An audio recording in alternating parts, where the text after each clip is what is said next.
Reforma tributária é o assunto do momento e os impactos da proposta de cobrança de impostos para o agronegócio é uma preocupação do setor responsável por metade das exportações brasileiras e um terço do PIB.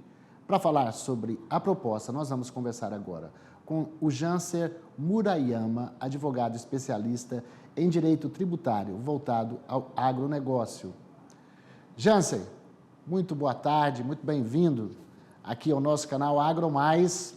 Então, os governadores estiveram reunidos semana passada com o presidente da Câmara e parece que está difícil chegar a um consenso. Tivemos aqui também com o presidente da Frente Parlamentar da Agropecuária, deputado Pedro Lupion, ele dizendo, olha, a gente vai ter que conversar muito para chegar num texto de consenso. De qualquer forma, o Congresso chamou para si essa negociação. Qual a sua expectativa com relação ao que está sendo apresentado? Boa tarde. Boa tarde. Em primeiro lugar, agradeço o convite para participar desse programa. Uma honra estar aqui. Então, essa reforma tributária é uma reforma ampla, né? É uma tentativa, uma grande tentativa, né, de se mudar realmente o sistema tributário nacional, né? Algumas reformas tributárias, ditas reformas tributárias, no passado foram aprovadas, mas não da amplitude que essa reforma tributária tem. Então, assim, a gente está falando de uma reforma tributária que vai reunir 5 grandes tributos, né, que é o PIS/COFINS, PIS, e aí o imposto estadual, que é o ICMS, e o imposto municipal, que é o ISS. A gente vai reunir todos esses tributos num imposto que estão chamando de IBS, né, Imposto sobre Bens e Serviços. E aí, elas vão ter como características 5 características principais, né? Vão ser uma base ampla, vai incidir sobre todos os serviços, todas as mercadorias, vai ter a figura da não cumulatividade plena, ou seja, tudo que foi pago de tributo na etapa anterior vai poder ser compensado na etapa seguinte. A incidência, ela vai ser por fora, não vai ser uma incidência por dentro, o cálculo não vai ser feito por dentro, como usualmente é feito com o ICMS, inclusive já foi até declarado constitucional pelo Supremo, essa técnica de você calcular o imposto por dentro. O fato de você calcular o imposto por fora é muito importante, porque efetivamente facilita o cálculo do tributo incidente sobre o mercadoria e serviços, e não dificultando a fórmula de chegar no custo final do produto.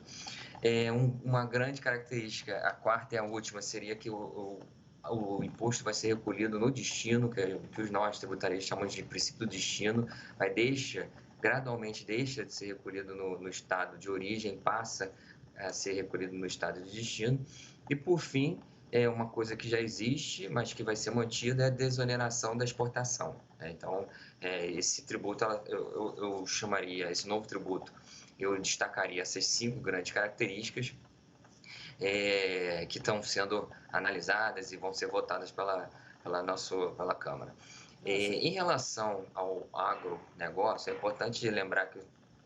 Não, eu estava pedindo para dividir, porque eu estava querendo pedir para... Só para te interromper, por que há tanta chiadeira dos governadores? A gente viu semana passada o governador Caiado, o governador do Mato Grosso, reclamando, dizendo o seguinte, que a reforma precisa se preocupar com as especificidades, com as regionalidades.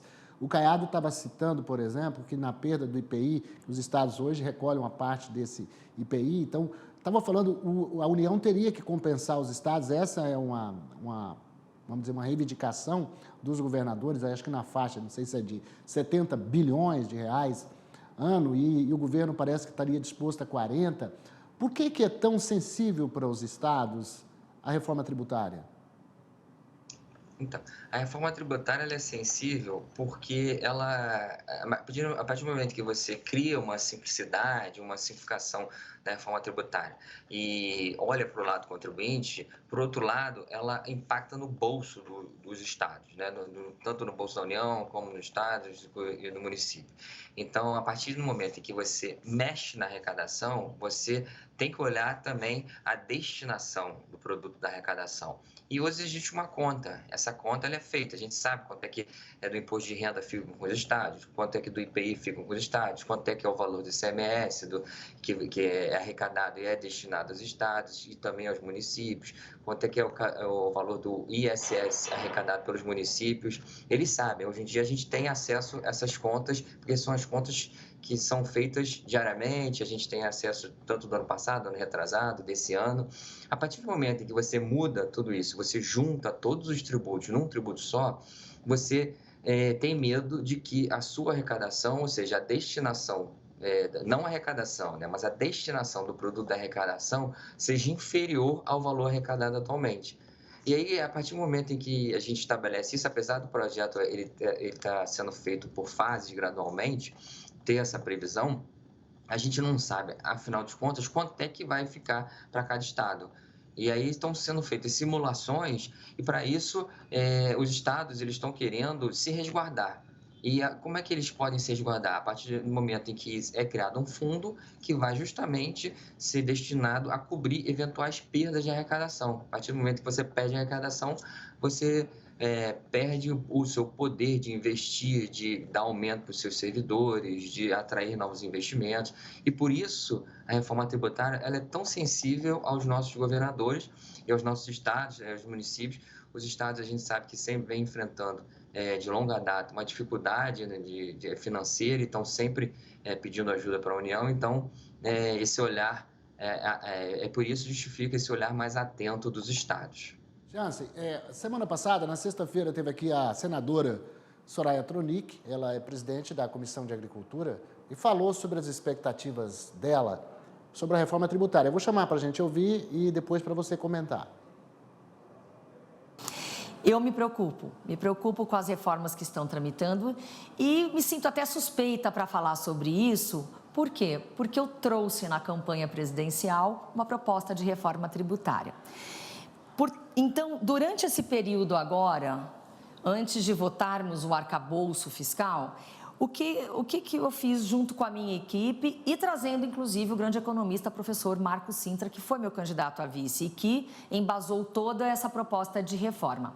Nós estudamos a nossa reforma, reformamos a nossa reforma, adaptamos para que ela consiga tramitar até mesmo conjuntamente, como nós temos a reforma proposta pelo senador Oriovisto, acho que é da PEC 41, então a nossa não colide com ela de forma alguma. Eu, particularmente, sou contra a PEC 110, então eu estou ingressando nesta semana com uma proposta de reforma tributária que traz aquilo que nós divulgamos amplamente na campanha presidencial, a proposta do Imposto Único Federal. E então, por esse motivo, por essa proposta trazer uma simplificação muito importante, tratando primeiramente apenas dos tributos federais, desonerando a folha de pagamento, tirando o peso da carga tributária do consumo e colocando na movimentação financeira, fica uma reforma tributária mais justa, para todos os brasileiros e, com certeza, o agro vai se beneficiar, sim, e muito. Ô, Jansen, você viu que a reforma nem chegou no Senado e já causa divisão, né? Não vai ser fácil a tramitação da reforma no Congresso brasileiro. Mas você viu a senadora Soraya Tronic, ela também está por dentro aí do assunto, mas já está apresentando uma outra proposta. Mas o que você achou da fala dela?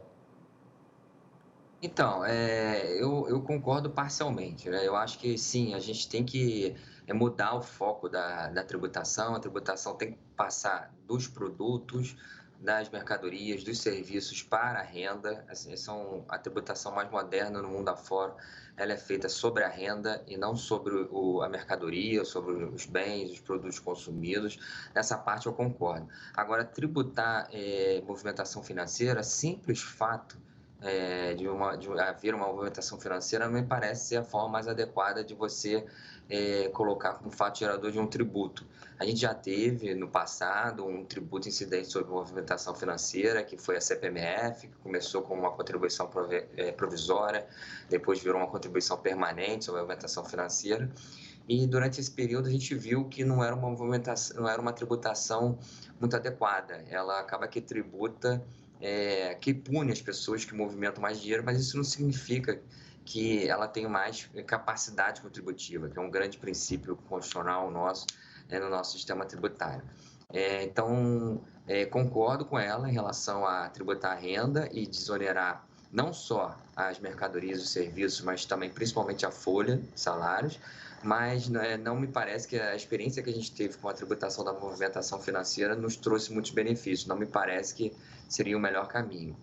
E realmente, tem um lado que ela fala que é também muito adequado, que é a reforma tributária começar pelos tributos federais, e na verdade é a forma mais simples, né, mais rápida de você negociar, justamente pelo fato que eu falei no início, né, não está mexendo no bolso dos estados, né, e aí seria mais fácil de aprovar. Vamos torcer, o ministro Haddad tem falado que isso não vai significar aumento de impostos, mas o arcabouço fiscal demanda aí para o ano que vem, aí uma previsão o governo tem que arrecadar para dar conta de sustentar aquilo que está prometendo. Mas a gente vai acompanhar daqui. Eu quero muito agradecer a você, Jansen, por ter participado aqui dessa entrevista. Jansen Murayama, advogado especialista em direito tributário voltado ao agro. A gente certamente vai estar demandando você aí ao longo da semana, na hora que tem também plano safra vindo aí. A gente vai analisando tudo isso junto, tá bom? Muito obrigado. Tá ótimo, eu que agradeço a participação, estou à disposição.